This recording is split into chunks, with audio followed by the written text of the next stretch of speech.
Hi everybody, welcome to the Leeb.com video for October 28th, 2010. That's Leeb.com. The markets are eagerly awaiting the outcome of next Tuesday's elections and the Federal Reserve's two-day policy setting meeting to conclude the day after the elections. Voter discontent is running high, with opinion polls assigning disapproval ratings for Congress somewhere above 70%.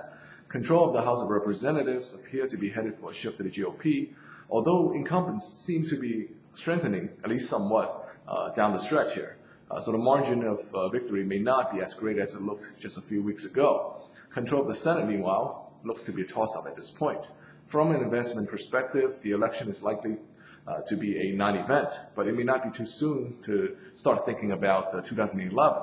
The third year in the presidential election cycle tends to be quite profitable for investors.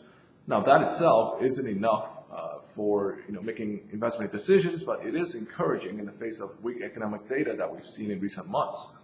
Nearer at hand, the Fed's get-together next week is arguably quite important for investors. Another round of quantitative easing is all but sure at this point. The question is just how much we can expect in the way of money printing.